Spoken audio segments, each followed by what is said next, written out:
I just don't. Oh, I rearranged my schedule to be here. I take my wife's car in early. I don't know if your wife is like mine. When the car says, maintenance required, an oil and lube, basically, when the mileage hits the certain number, she panics and says, "We got to get in right now. The car will fall apart The car if I go another mile." The car is going to break. I said, "Honey, down you've got like 1,000 more miles. Stop it." No, we have to. We have to. I'm like, that's just the oil company telling you that who to is go set, spend that's more what money. I want to know. Who set Who that set number? 3,000. Jiffy Lube did 3,000, years ago, and it's like, no, Jiffy Lube, 5,000, and it's like, do you really even need it after 5,000? Probably and here's not. the deal: is it 3,000? Is it 5,000? Is it what is it? 4 months? 5 months? 6, right? 6 months? Come on. It's a scam, isn't it? It's a total scam. So I'm trying to explain this to her, but she's like, I have to drive to, the store and back. Well, am I going to make it? I'm like, yeah. You're going to make it. Am I going to make it? You're going to make it, honey.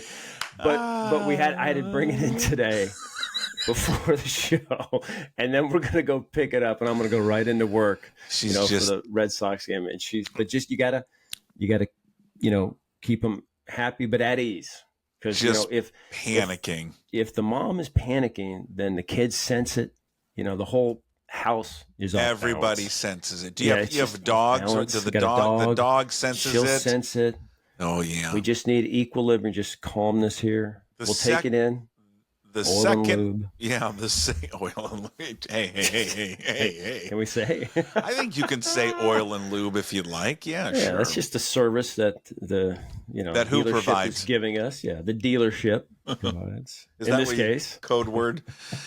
And with that, we bring you into the Brad Adam podcast, brought to you by John Howie Steak.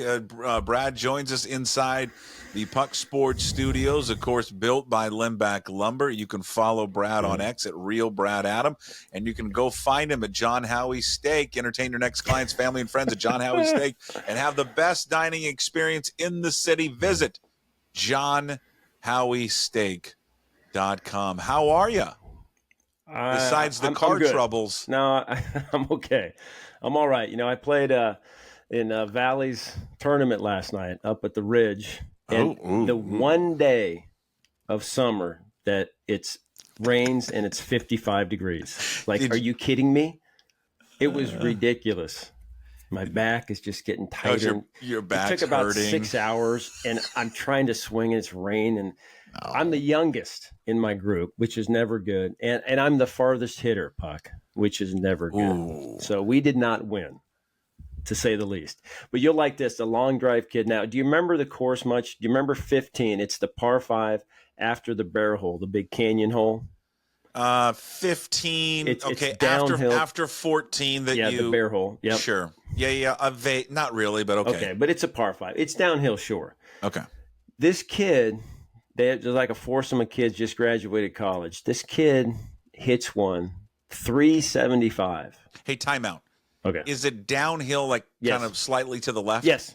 Okay, I know. You got it is. Yeah. Now, even downhill, to hit something 370, because it wasn't rolling because it was wet, So he hits it 375, wins the long drive, and we're doing the program after, and I'm emceeing. I'm like, hey, congratulations to, Corey something. Chet. Come on up. Chet comes up, and I'm like, hey, how far was that? He's like, we measured it 375, like pretty casual. I'm like, oh. 375 is pretty good. I go, how the hell do you hit it 375, dude? And he's like, well, I played baseball. And I'm like, well, so did me and everybody in this room, but I'm not hitting it 375. That was his thing. I just swing hard. I played baseball, so I'm good. I'm like, there's got to be more to it, but I appreciate that. I played baseball too. And they go, sit down. Gee, I'm so mad at the so kid. It angers 375. And like it's nothing, Puck. Like, how much did he carry? I don't know that, but the group did admit that, and it's a fivesome. So 5 shots from 150, 150 in on a par 5. Couldn't get it close. 2 putted for birdie. I'm like, okay. I felt good because my old man group, we go driver, 3-wood, wedge. but birdie. Tap in birdie, yeah. Yeah, we got it close. It's old man birdie. I felt good about that. Nothing wrong with old man birdie. No, especially there. I was happy too because our 2 shots got past his drive. So I felt really good about that. We went driver 3-wood and we got past his drive. Did you guys go for it in the canyon hole?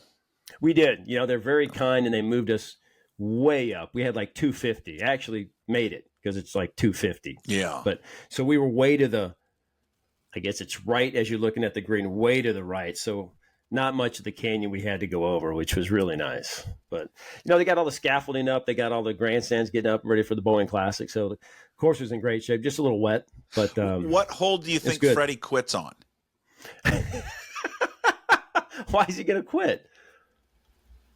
Doesn't he quit every year during the tournament? I don't know. He always has a bad back. Bad back. That's an easy one for him. I think if he's going to, it's going to be on that hole. He's going to try to drive the green, and he's going to just pull up and then just be like, I'm kidding. I love the guy. I know. It's fun. I want him to win it one year. He's got to win it one year. God, probably please. Not anymore. I tell you, those guys are still amazing. They're amazing golfers. To see how far they can still hit it. Because, you know, 18, that par 5 uphill, like we were way up, right? Playing I don't even know what it was, maybe 450 or something, 470. And we're not getting there in 2. Now, granted, we're not big hitters, but these guys play it back and still get there in 2. Yeah. You know, I mean, they're amazing how good they are. Last year, Jim and I walked with Padraig Harrington and Ernie Els. Oh, jeez. Inside the ropes, too, which I don't think we were allowed to do. But somehow we had these fancy badges, and they're like, oh, I think you guys are – go ahead. How good does Ernie still hit it? Just unbelievable. Right? And it's slow. He doesn't even swing hard. I don't understand it. Do you think people are intrigued about hear us talking about golf on the MLB trade deadline? And you are like the lead studio host for Root Sports that covers the Mariners? I think they like to be well-rounded like we are in sports. We're not just baseball guys. That's true. You know? Now, my apologies. Because I didn't really watch the game yesterday. I did not either. I'm glad I didn't. Well, that's right, because you're golfing, so you weren't in the. Thank you, because you weren't hosting. No. Well, good for you. You weren't hosting on yesterday. We don't need to recap that game at all. Yeah, the third got away from Logan. It sounded like he had the guy struck out. Bad call. Oh, he didn't kind of have the guy struck out. Did he? He had the guy struck. He had Abreu struck out. The guy missed the call. And then it's a snowball. It's a snowball, right? Trade deadline. What do you know? You know more than you know everything. I want to know who they are going to acquire. But before we get to who they are going to acquire, and I want to let everybody know the Brad Adam podcast here, which you're listening to right now. We release it at 1:00, so you're listening to it at 1:00, and maybe after the deadline is passed. We have done an MLB live trade show, by the way, that you're listening to this probably in the evening, and you've missed that. You were going to be a part of it, but TV duties weren't going to. I know we've got an earlier game, which is a bummer. I'd love to chat with you and Divish about it. Well, before we get to what do you think they may add, or what would be good for them to add, I want you to hear something from your colleague Bill Kruger in a second. But the moves they have made: Arozarena, Garcia, and Justin Turner. Thoughts? My initial thoughts are I think they're all good moves. I think that they moved the needle a little bit. I think they addressed some needs. And I think, in trades, I like to think of them in different kind of ways or different kind of stations in time, right? The first thing you do, you make a trade. Does it help you immediately? And I think this one does, yes. I think Arozarena helps. I think Turner's going to play a lot of first. I don't know how good he is at first, but he's certainly better than Tyler Locklear, who's not quite ready, especially for a pennant run, right? Sure. They can't be – let me just jump in. And DH a little bit, yeah. They can't have him playing first base every day if they're going to win the thing. No. So I like that upgrade. Garcia I like in the pen. I think they'll add another arm, but we'll get to that maybe later if you'd like. So I like to look at an immediacy and then kind of – I don't think they gave up too much to get them. And remember, if they go to the postseason and Arozarena does what he does in the postseason. Turner's very good in the postseason too, and it helps him get to the ALCS, maybe the World Series for the first time. I don't care what the prospects do. They could go be all-stars, and I don't care because the trade would be a win for the Mariners. So I like immediately. Then you look at the money situation the next couple of years. Randy's going to be pretty expensive. I don't think Turner's signed beyond this year, is he? Justin Turner, no. I think Justin Turner is a rental. I'll double check on that one. No, so, Garcia, no, he's not though. Well, no, hold on. No, I'm thinking of Yandy Diaz.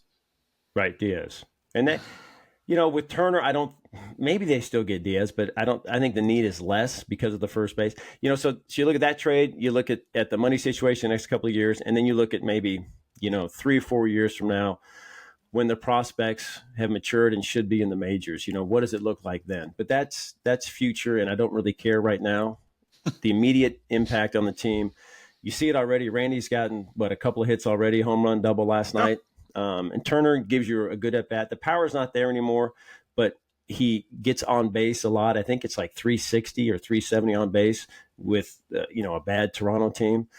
I think these guys get energized when they come here. Just because, they're in first place now. They know that they were brought in to get them over the hump and get them to the postseason and perform and lead a team. I think guys like Rosarena and Turner kind of relish that role and kind of will be, you hope, invigorated a little bit. I mean, it was not going well in Toronto. I mean, they were selling like crazy. My goodness. Shocked that Vlad is still there. I mean, they were just getting rid of everybody. And we'll get to Kikuchi later. I had to laugh at that one. Yeah, you're going to laugh too. So I like the trades. I think, it's not like earth-shattering. It's not Vladdy Jr. But you look around, though, Puck, the biggest bat is Rosarena that's been traded so far. So kudos to the Mariners, and Jerry's on the trip. I think Justin is too.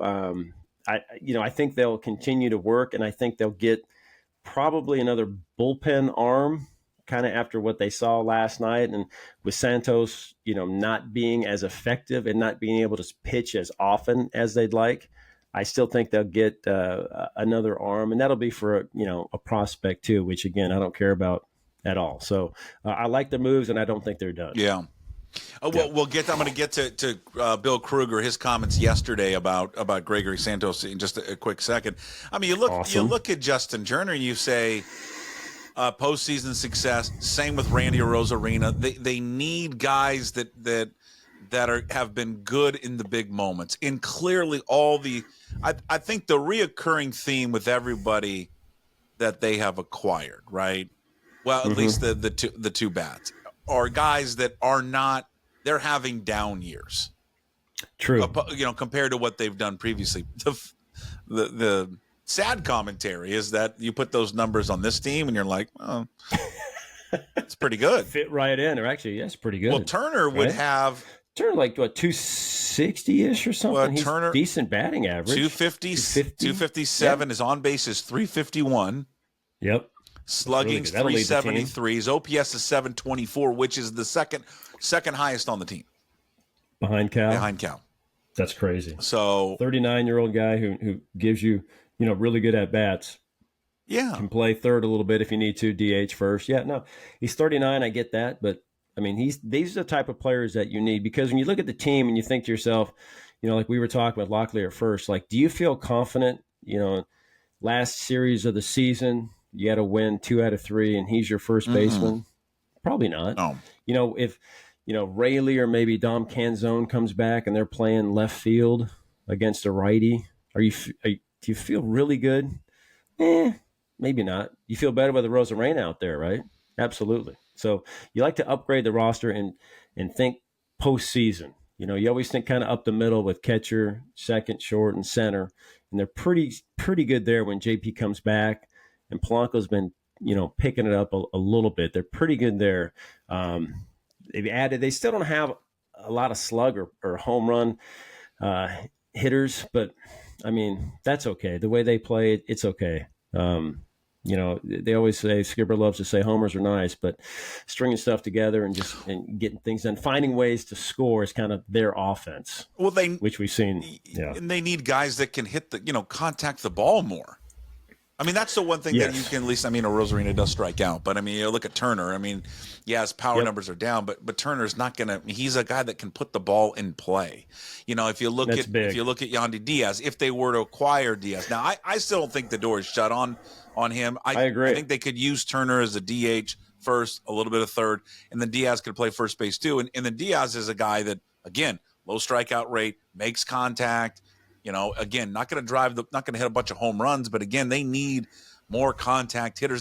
They're acquiring guys, at least with Diaz, if they were to get him. And I got to look on Turner's strikeout numbers of where he's at, his percentage. I want to say that he's pretty low, but guys in the offseason, which they talked about wanting to improve, not striking out a bunch would be nice to have guys that don't strike out a ton. Would be nice. I mean, Turner this year is striking out 17%. I mean, that's like, it's well below. It's a Hall of Famer. Average about 22.5. It's a Hall of Famer. But I agree with you, because there haven't been these big moves made for a bat. This is so far the Rosarina deal, the biggest deal, for an offensive a bat that we've seen. And I guess the good news would be, you mentioned it, doesn't look like Toronto's going to want to part with Vlad Guerrero. But if you wanted to package something right now and make it real difficult for Toronto to turn it down, they still have the capital to do so. Absolutely. They have not traded any of the top 10 guys. So, I mean, they're stacked and loaded there. It just depends on, you're right, what they want to do. But they are, Toronto in full rebuild, kind of like we talked about. And I do think they'll get a new manager too for next year. They needed to do that. Their window was closed. And, kudos to them for realizing it and doing something about it. They're getting in some nice prospects and some nice pieces moving forward. And, capped off with that trade last night for our old buddy Yusei Kikuchi going to Houston. That is how desperate Houston is for pitching, and what the market is like. There hasn't been a lot of big name arms. I mean, Fedde went the White Sox yesterday. He was probably been about probably the best starter. Kikuchi's really been struggling. His last 7-8 turns, got an Ernie at 8. The Houston fans are not happy at all. They gave up 3 prospects for a 2-month rental. And our buddy Yusei, and I'm texting my buddy in Houston, my counterpart there with the Astros, and I said, good luck, man. You might get 1 or 2 starts and you'll say, hey, this guy's really good. And then it just all falls apart, and he throws 100 pitches in 4 innings and walks 6. It's the Yusei. I mean, just wait for it. But their GM went on and said, hey, we have to have a starter. This is what we got. We had to give this up. I didn't really want to do it, basically, saying that, I don't know if you got fleeced, but 3 legit prospects for Yusei. Lo Profito, who's a good outfielder. We've seen him make some really nice catches. Yeah, and then the other 2 was the 9th overall prospect, and then the 13th overall prospect. Yeah, Bloss who got rushed to the majors, has not pitched well, but he's young, and they had to have him just because of injury, so he wasn't ready. And then the Wagner kid, Billy Wagner's son, at third base, who, maybe they're thinking they're going to sign Bregman at third base because he's up after this year, unless they've got another plan. But, wow. Even one of those for you say you'd think like is an overpay, but that's just how desperate they are and what the market is like. Just not a lot of big names moving yet. And I'm waiting to see if that changes by 3 today. But man, pitching. That's why the Mariners are in such a good spot. They don't need that, which is huge. Most teams do, and they don't. Does it make, I wouldn't want to do this, but there are fans that want to do this, that have advocated for this. Ooh. Does it make you think what they could get in a haul if they decided to part with Luis Castillo? Can you imagine? Wow.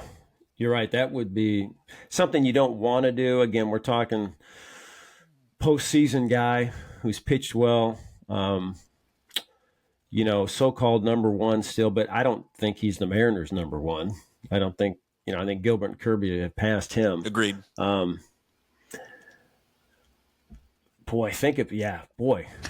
You could get. And again, I don't a ton, because he signed for what, 2 more years? Yeah, I don't want. I'll put. I don't want to do it. I'm just saying that if you want especially now, in this market, you could get a king's ransom because you got teams, the Orioles still looking for pitching, Royals looking for pitching. Houston probably would still love another starter. I mean, teams that are making a run for it that need starters, a guy like Castillo would get, man. He has the full no trade clause through 25. He is signed through 27.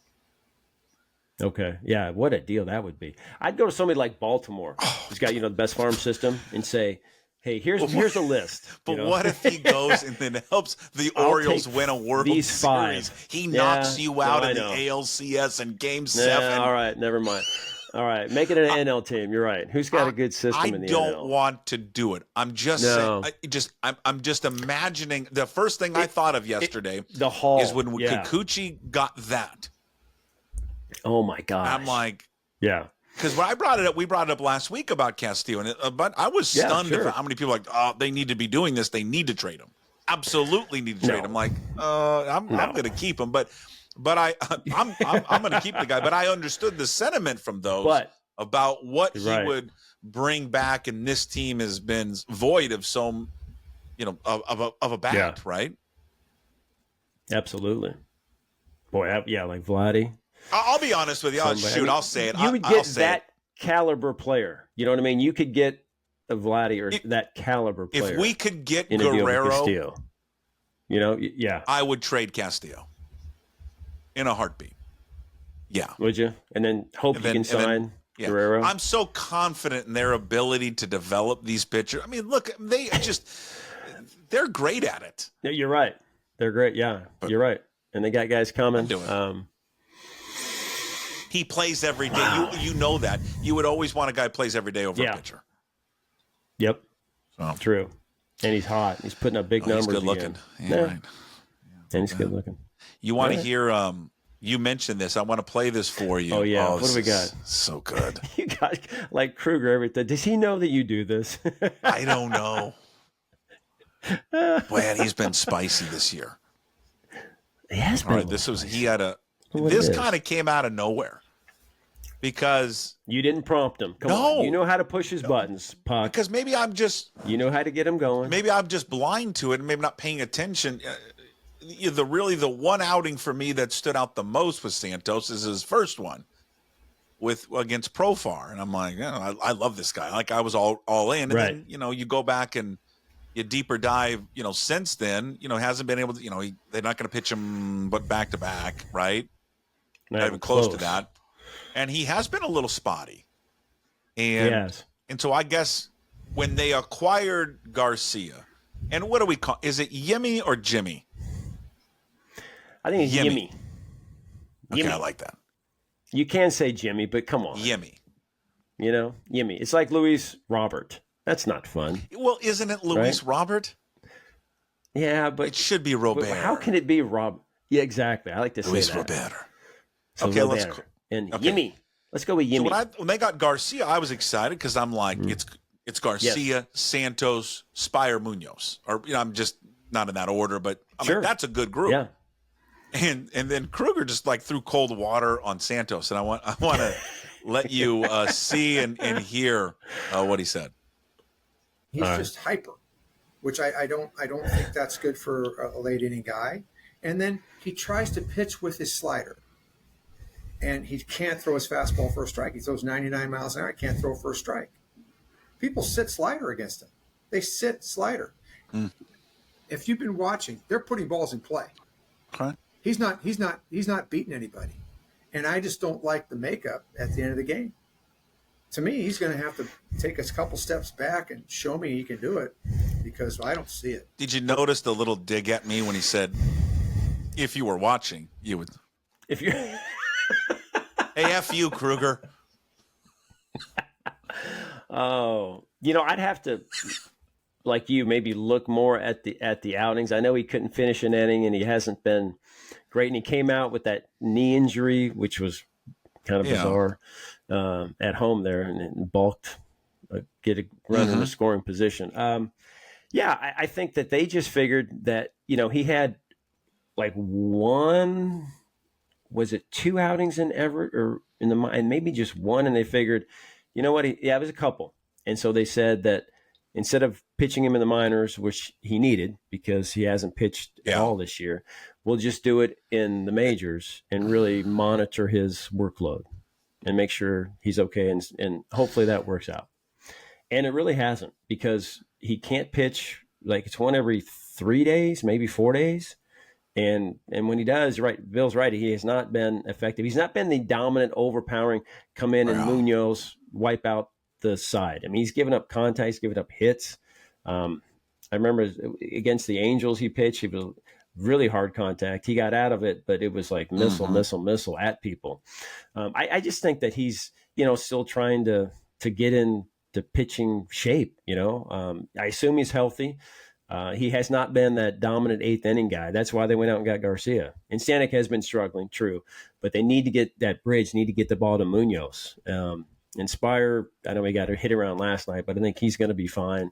I think Garcia is probably going to take more of that 8th inning role just because he's available.